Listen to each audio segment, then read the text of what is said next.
Muito bem, meus queridos. Como é que vocês estão? Eu quero agradecer a sua presença aqui, porque uma noite fria dessa, pessoal, depois da Páscoa, depois de um almoço gostoso, é mais difícil, né, sair de casa. Não vai puxar a cadeira quando você entrar, ótimo, obrigado. É mais difícil sair de casa, né, quando está esse friozinho, especialmente nos Alpes de Mogi. Então saiba que eu aprecio muito a sua presença aqui e, claro, você que acompanha pelas plataformas digitais. Eu quero começar contando para vocês uma história que passou uns anos já na minha vida. Afinal de contas, eu prego o Evangelho já há bastante tempo. E numa dessas minhas andanças, eu fui convidado para pregar no aniversário dessa igreja. Você sabe como é que é festa de crente, era um negócio animado assim. E eles resolveram me dar um presente. Eles me deram uma caneta, parecida com essa. Supostamente era uma Montblanc. E eu me lembro que eu fui visitar um amigo com aquela Montblanc no bolso. Eu não entendo nada de Montblanc. Mas aquele amigo entendia muito, estudava, comprava revista para ler sobre Mont Blanc. E aí ele disse assim: Mont Blanc? Posso ver, Leandro? Eu falei, claro. Tirei, entreguei para ele, ele pegou. Essa é uma réplica da Mont Blanc, aniversário de 65 anos. É uma boa réplica. Você comprou? Eu falei, não, eu ganhei. Aí ele falou, é mesmo? Ganhou onde? Aí eu fiquei na dúvida se eu dizia que ganhei na igreja a caneta que não é verdadeira, ou ficava quieto. Eu não estou dizendo com isso que a igreja sabia também que não era uma Mont Blanc verdadeira. Talvez eles, como eu, não entendiam absolutamente nada de Mont Blanc. Mas uma coisa é certa. Nenhum de nós quer receber, especialmente no ambiente de igreja, algo que não seja autêntico. Aliás, Joe Pine, que é considerado o pai da economia de experiência, escreveu uma obra intitulada Autenticidade. E nessa obra ele diz o seguinte, que o cliente, o consumidor, ele quer receber aquilo que é autêntico. Em outras palavras, o que foi prometido é o que a pessoa quer receber. Por exemplo, de manhã eu já fiz essa pesquisa, vamos ver agora à noite. Me diga aí um nome de uma bolsa cara, uma marca de bolsa muito cara. Eu entendi Gucci, Victor Hugo e Vuitton. Eu até brinquei que é o seguinte, do Vuitton eu conheço o Vitão, que frequenta aqui a igreja. Mas imagine o seguinte, você vai numa loja, uma loja cara, uma loja de grife, para comprar essa bolsa. Vuitton,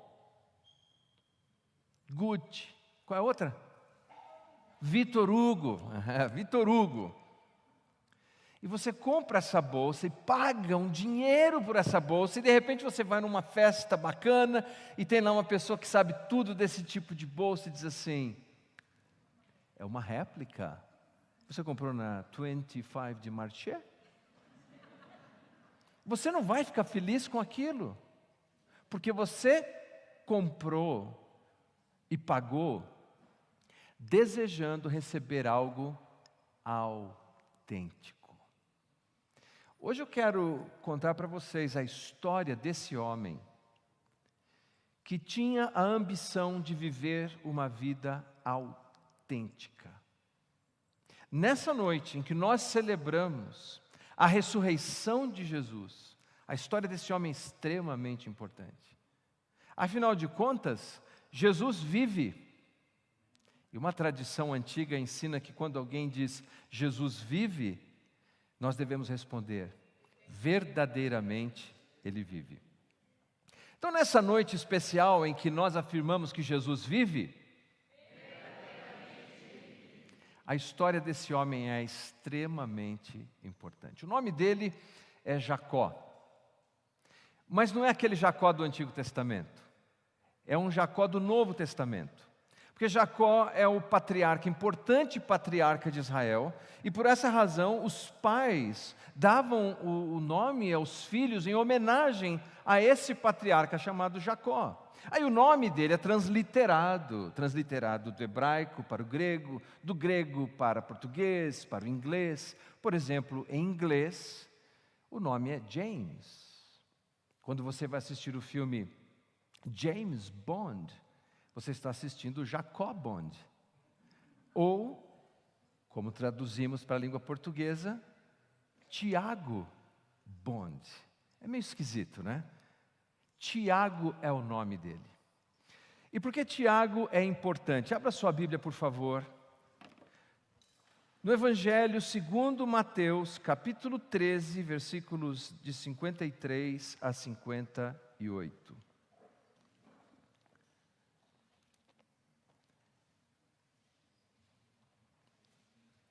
Nessa passagem, Jesus está cumprindo o seu ministério terreno e ele está em Nazaré. Você sabe, Jesus não nasceu em Nazaré, mas Jesus cresceu em Nazaré. E aqui é onde nós nos deparamos com a história. Tendo Jesus proferido estas parábolas, retirou-se dali e, chegando à sua terra, ensinava-os na sinagoga, de tal sorte que se maravilhavam e diziam: de onde lhe vem essa sabedoria e estes poderes miraculosos? Não é este o filho do carpinteiro?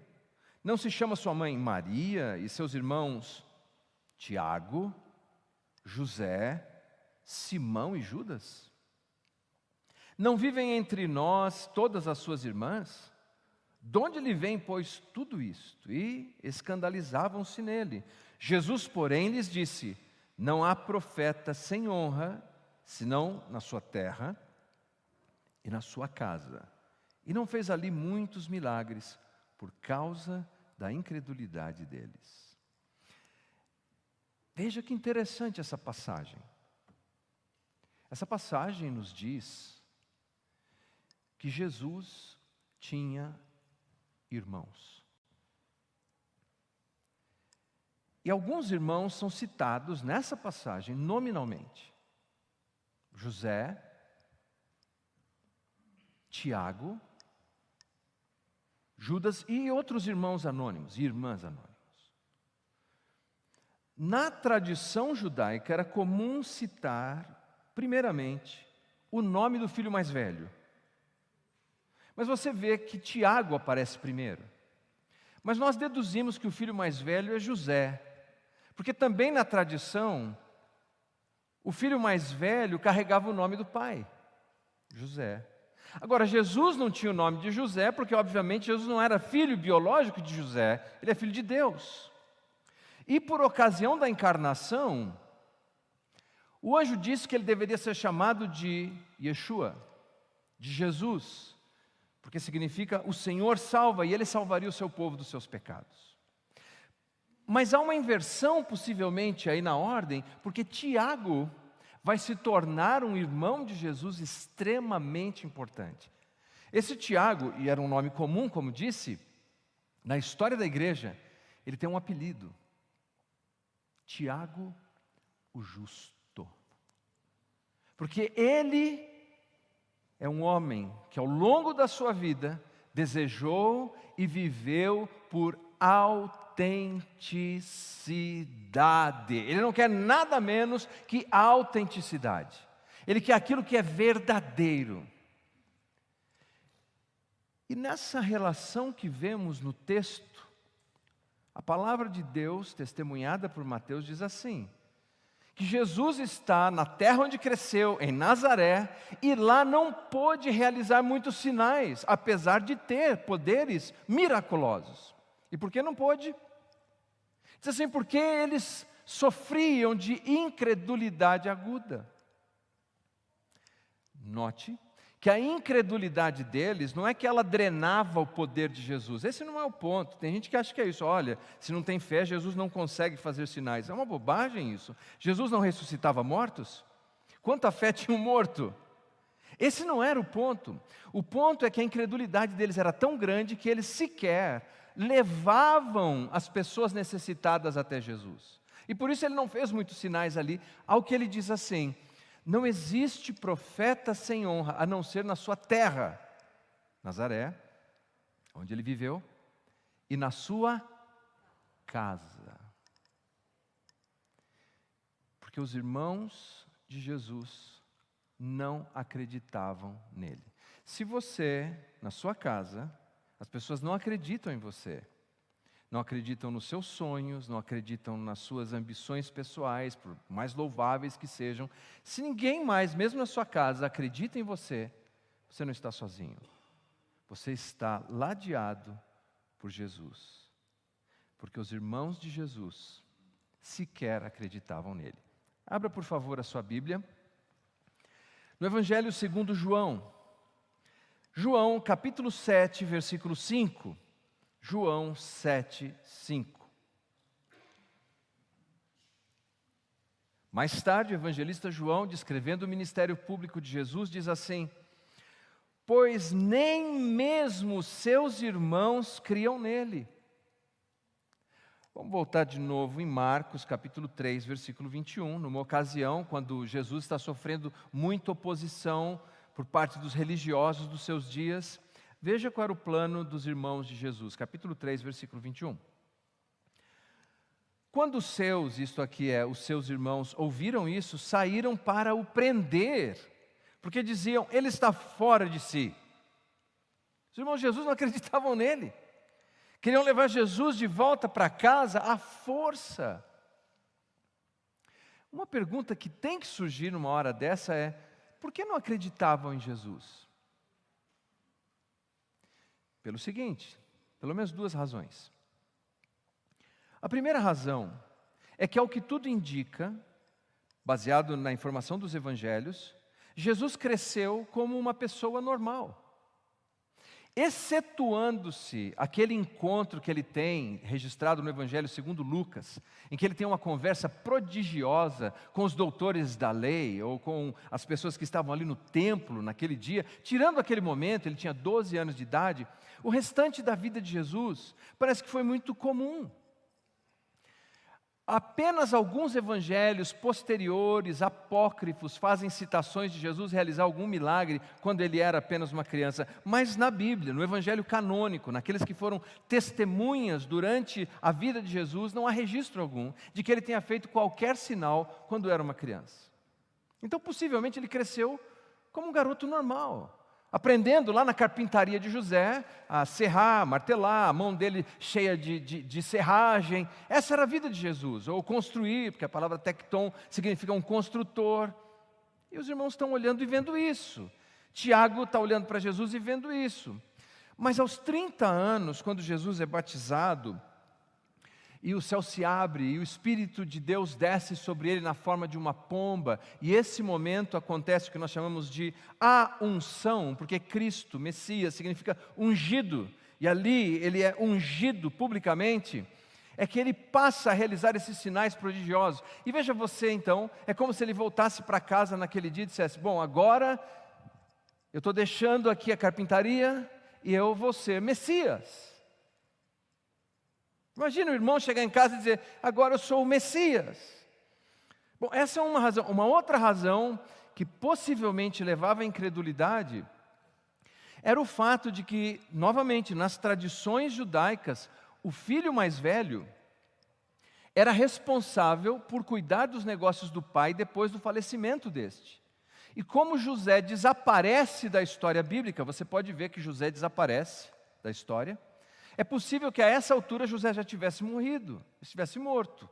Então o filho mais velho, que deveria assumir os negócios da casa, seria Jesus. E agora Jesus chega em casa e fala, estou indo embora, Tiago, pode pegar o martelo, o serrote, José, está com você. Mas você vai fazer o que da vida? Eu vou ser Messias agora. Como é que eles respondiam a isso? Não foi algo fácil deles digerirem. Eles não tinham certeza que Jesus era o autêntico Messias. Me permitam um exemplo, depois ele desconta comigo. Meu irmão Júnior está aqui. Logo que eu comecei no ministério pastoral, e nós éramos 2 rapagotes, muito novinhos, porque eu fui ordenado com 17 anos. Então nós éramos rapagotes. E uma pessoa chegou para o Júnior e disse assim: puxa, você é irmão do pastor Leandro. Como que é ser irmão do pastor Leandro? E o Júnior disse assim: é muito chato. Eu não me arvoro de modo algum a Messias, mas entenda que, humanamente falando, Tiago, José, Judas e os irmãos cresceram ali dia a dia com Jesus, e agora Jesus chega e diz: eu sou o Messias. Porque parece que os pais terrenos, Maria, José, guardaram isso, afinal de contas colocariam Jesus sob risco. Você se lembra como ele foi perseguido? Então, isso parece que foi aquele segredo familiar que ficou debaixo de 7 chaves. O que seria necessário para que Tiago mudasse de opinião? O que seria necessário para que Tiago passasse a acreditar que o seu irmão, Jesus, era o verdadeiro, autêntico Messias? O que poderia convencer? E aqui o que acontece? Nos últimos dias do ministério de Jesus, ele vai até Jerusalém. Ele é clandestinamente preso. Ele é injustamente julgado, condenado, torturado, e Jesus é levado para a cruz. Possivelmente, a família de Jesus está em Jerusalém porque era Páscoa. Os judeus viajavam para Jerusalém na Páscoa, ele não está sozinho. E todos testemunham quando Jesus é pregado naquela cruz. É uma bola de sangue humana ali. Tiago viu isso. Tiago talvez tivesse pensado naquele momento: olha o que deu. Eu disse que nós deveríamos prender ele e levar para casa. Olha como ele está terminando. E Jesus é sepultado. Vem o Shabat, a Páscoa mais triste daquela família. Mas o apóstolo Paulo escreve o seguinte na sua primeira carta aos Coríntios, capítulo 15. Primeira carta de Paulo aos Coríntios, capítulo 15. Versículos de 1 a 7.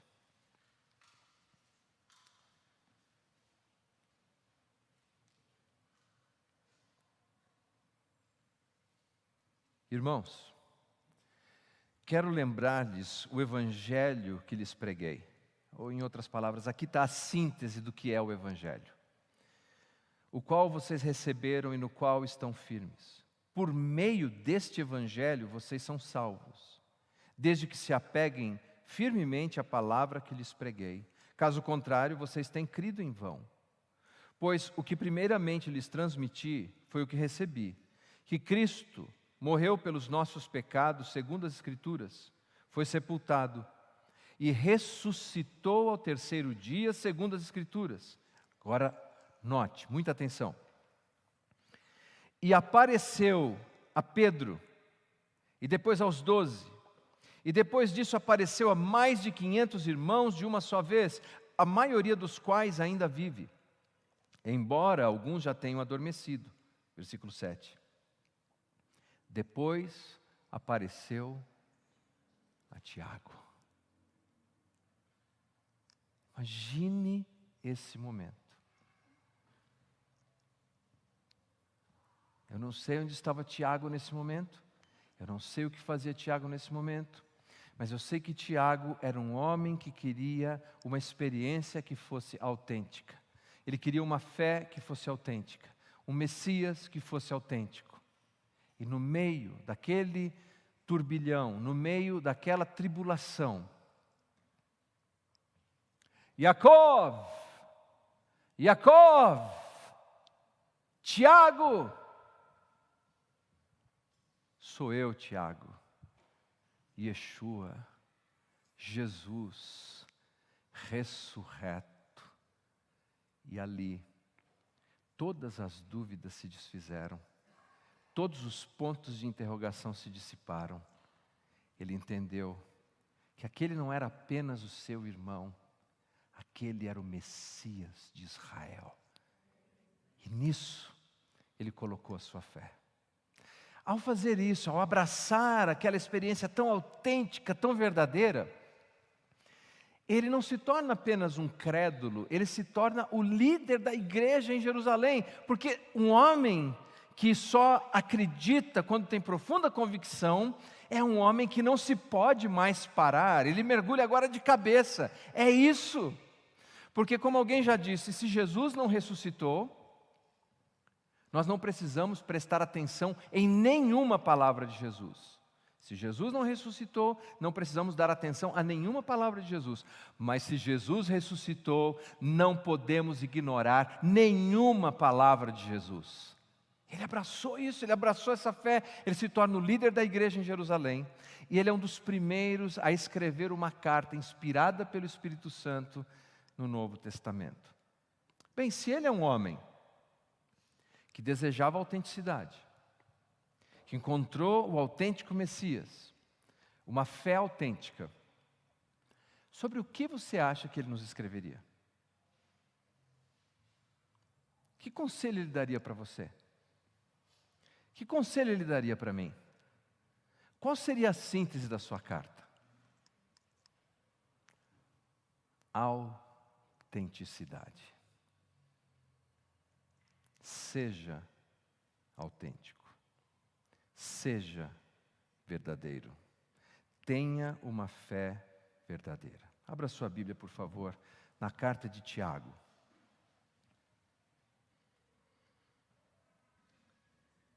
Capítulo 2, versículo 17. Carta de Tiago. Assim também, a fé, se não tiver obras, por si só, está morta. Tiago, capítulo 1, versículos 2 e 3. Meus irmãos, considerem motivo de grande alegria o fato de passarem por diversas provações, pois vocês sabem que a prova da sua fé produz perseverança. Autenticidade. Maquiavel, no seu livro O Príncipe, polêmico livro, ele diz o seguinte: o príncipe não precisa ser piedoso, ser religioso, o príncipe só precisa parecer ser. Tiago entra em cena e diz o contrário. Tiago diz que o seguidor de Jesus não pode apenas parecer seguir Jesus.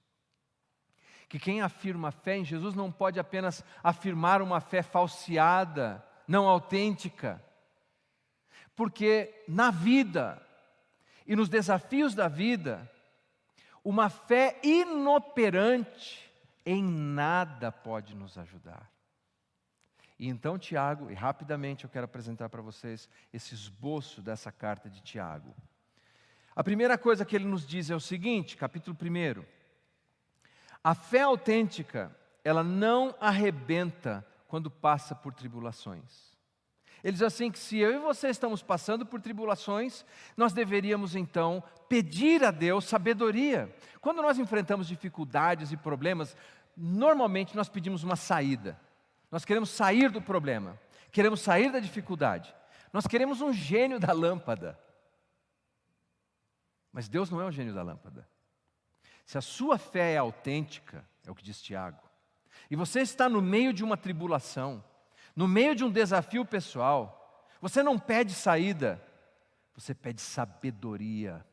E Deus livremente te dá sabedoria, porque aquela fé autêntica vai levar você ao caminho da maturidade. Então, sob tribulação, a fé autêntica não arrebenta.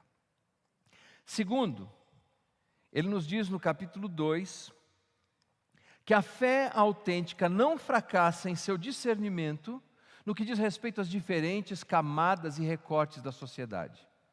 Ele fala de gente rica e de gente pobre. E ele diz algo bastante interessante, especialmente num contexto em que existia a patronagem, e que era mais ou menos o seguinte: as pessoas, hoje não existe isso, naquela época, as pessoas ricas eram cercadas de gente buscando favores e benefícios. Seria mais ou menos assim: a pessoa aparecia com roupas de grife, caneta Montblanc, e aí todo mundo fica em volta daquela pessoa. Aí vem um outro, deixa eu ver aqui se tem gente de Suzano, vem um outro com roupa da Terboy. Tem, só quem é de Suzano sabe o que eu estou falando. Então, aí vem o cara que tem a roupa da Terboy, ele é colocado, não, você não, você senta lá, você lá no fundo. Agora você, da Montblanc, senta aqui, esse é para você. Porque a pessoa coloca a sua fé, a sua esperança e a sua segurança no que o homem e o poder do homem pode fazer por ele. Ele diz, não. Quem segue o autêntico Messias e tem uma fé autêntica, não faz acepção de pessoas, porque a sua confiança, a sua segurança não está no poder dos homens, mas está no poder do Cristo que ressuscitou. E com isso ele nos leva à terceira manifestação da fé. Capítulo 3 e 4. A fé autêntica não explode sob os desafios da comunicação. Chega um momento que as pessoas ficam verborrágicas e falam o que não deveriam falar e ofendem o outro, terrivelmente ofendem o outro. Dizem impropérios, palavras que machucam profundamente, gritam, xingam. Crente. Tiago fala dos males da língua. E ele usa algumas analogias. Ele diz, a língua é como um leme num navio, é pequenininha. Mas é como, então ele diz assim, como um fogo no capim seco. Então, cuidado com a língua. Se você tem fé autêntica, se você confia no que Deus pode fazer na sua vida, você não precisa usar desse expediente. Você tem advogado e você tem juiz. Se derrapou nessa, se arrependa e mude. Todo mundo já deve ter dado uma derrapada nisso ou naquilo. Mas mude. Você pode mudar. Porque ele vive. Não, a gente combinou isso, vamos de novo. Porque ele vive. Quer ver só, olha, as mulheres já entenderam. Ele vive. Isso, Hernani, junto com as mulheres, foi ótimo. Agora vamos só aos homens. Ele vive. Todos, ele vive. O ponto é, se ele vive, a ressurreição dele é autêntica, a minha fé nele é autêntica, ele pode resolver essas questões da minha vida. E finalmente, então, capítulo 5, ele fala das dificuldades econômicas, de saúde e de várias questões que as pessoas enfrentam no dia a dia. E ele fala de situações que, via de regra, nos apavora. Mas quem tem fé autêntica não se apavora, ora. E ele põe como exemplo o profeta Elias do Antigo Testamento, que orou e não choveu, e orou e choveu. Quem tem fé autêntica não se apavora, ora. E confia naquilo que Deus pode fazer. Esse é o recado de Tiago. É melhor ser do que parecer. É melhor ser do que parecer. Eu quero ser, com a graça de Cristo eu quero ser. E você? Eu quero a verdade, eu quero o caminho da verdade, eu quero experimentar o Cristo de verdade, que ressuscitou de verdade. e viver uma fé de verdade. E aqui eu vou para a minha última analogia dessa noite. Me dá só um minutinho para me organizar aqui. É muita coisa nessa tecnologia. Cadê? Está aqui. Calma aí, gente. Já fiz a pesquisa hoje de manhã e já sei que na nota de 200 nós temos o lobo-guará. É isso? Ok, obrigado. Fazia tempo que eu não via, eu perguntei para o pessoal, eles me explicaram. 200, muito bem. Lobo-guará. Aqui, tá. Legal, muito bem. Então, nessa noite, eu quero saber do seguinte: você prefere essa nota de R$200 que eu acabei de fazer? Não enche o seu tanque, eu sei, mas ajuda. Esse notão, ou você quer essa notinha aqui de 10? Quer a notinha de 10 ou quer 200? Acabei de fazer. Parece lógico, não é? Quando a gente coloca desse jeito. Mas será que na nossa fé e no dia a dia, nós não estamos trocando as coisas que são reais, porque parecem menores, por algo que é falso? Trocamos a mensagem do Evangelho, que jamais prometeu uma vida sem sofrimento, e nos agarramos em promessas falsas, que não podem ajudar na nossa vida. Um Evangelho falso, e nós nos agarramos a isso. Ou decidimos viver um evangelho que é falseado, que só serve para um ambiente evangélico em que a gente canta, bate palma, faz uma oração, e lá fora é tudo falso. É melhor uma pequena fé, que é como um grão de mostarda. Sabe que quando Jesus fala sobre isso, sobre a fé ser como um grão de mostarda, olha o dinheiro caindo. A ideia é fidelidade, autenticidade. Quer dizer que se você plantar o grão de mostarda, não nasce laranja, nasce mostarda. Dá o fruto coerente, autêntico. Conselho de Tiago: não deseja apenas parecer, é preciso ser. Eu quero. E se há áreas nas nossas vidas em que nós não estamos sendo de verdade, hoje é o convite do Espírito Santo para que sejamos de verdade, autênticos. Pode ser pouquinho, pode ser um pequeno começo, mas vamos começar de verdade. Fiquemos em pé.